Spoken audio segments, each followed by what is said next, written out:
Yeah, family, y'all. Just keep it tight, keep it tight, keep it tight. All right, yeah. Here we go, I'm the Reverend Dr. Jayme Mathias, pastor of Holy Family Catholic Church in Austin, Texas. We know that there are various types of Catholic churches in our world. There's the Roman Catholic Church, the Orthodox Catholic Church, the American Catholic Church, and we could go on and on. Because the Roman Church is currently the largest expression of Catholicism in our world today, many of us may be more familiar with the Roman Catholic interpretation of today's Gospel, which means that we may be less familiar with interpretations of today's Gospel by the Orthodox or right-believing Catholic Church, which excommunicated the Roman Church in 1054 AD. The Roman Church refers to the woman in today's Gospel as the Samaritan woman, or the woman at the well. In contrast, the Greek Orthodox Catholic Church actually gives her a name and has declared her a saint because of her great example of faith in today's Gospel. For our brothers and sisters in the Greek Orthodox Catholic Church, the Samaritan woman is known as Saint Photene. And yes, she's considered a saint even though she wasn't a Jew. She wasn't part of Jesus' religious tradition. Photene wasn't a Jew. She wasn't a Christian per se. She was a Samaritan, one who worshipped her God at Mount Gerizim.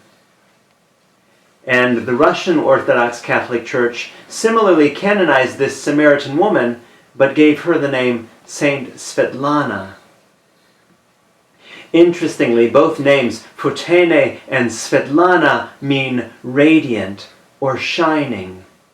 And regardless of how we refer to her as Saint Photene or as Saint Svetlana, or as the woman at the well or as the Samaritan woman, we know that she was a radiant and shining example for the early church, and that she remains a shining example of faith for us today. She was an apostle. She left her jar at the well and went off and encouraged her neighbors and friends to come and see this remarkable man, Jesus, who didn't fixate on her differences as a woman, or as one who lived a less than pristine life, or as a Samaritan, as an enemy of the Jews. But instead, Jesus saw into her heart. Isn't it true that it's hard to be like Jesus? It's so much easier to focus on the externals and on those things that make us different from others, rather than recognizing what we all have in common as members of the same human race. Jesus may have been a man, and he may have walked on water, and he may have been a Jew, but he didn't look down his nose at women, or at those who couldn't walk on water, or at people of other religions. Instead, I'm imagining, Jesus probably saw all people as being like M&Ms. We're all familiar with M&Ms, right? Some are red, and some are yellow, and some are brown, on the outside, that is.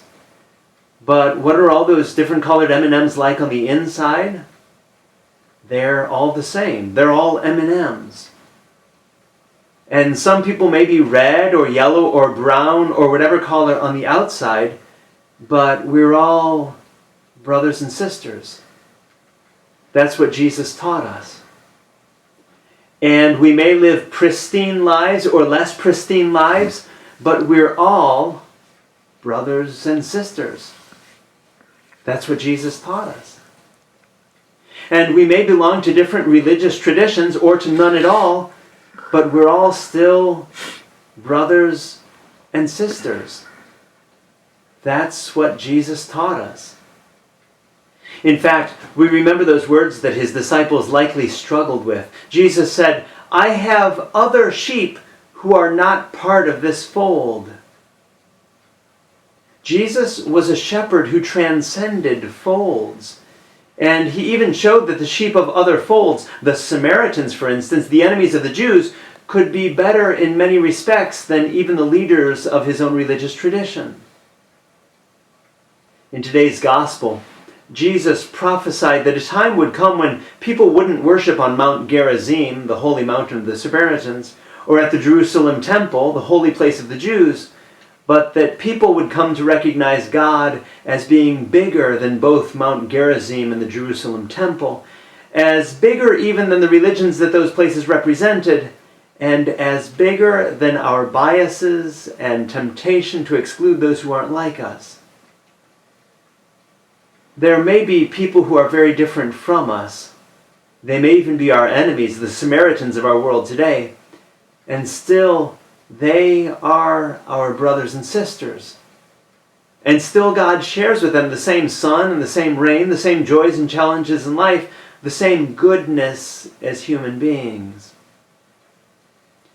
What's important, Jesus suggested, is how we respond to God and others. Saint Fotene, or Saint Svetlana if you prefer, responded with faith. She brought others closer to the life-giving waters of Jesus. Can we say we're doing the same? Our first reading today is all about a people thirsting in the desert. And God worked through one like us, Moses, to provide them life-giving water. In his letter to the Romans, Paul tells us that the love of God has been poured out into our hearts. Can people see that love in us? And are we freely pouring out that love, sharing it with others? As we near the halfway point of Lent this week, we focus on the life-giving water shared with us by our God. Brothers and sisters, are you sharing the life-giving waters of God and of God's Word with those around you? Are you pouring out and sharing the love of God with others? Are you being like that saintly Samaritan woman, Saint Fotene or Saint Svetlana, running off and helping draw others closer to Jesus? Because that's what Lent is all about.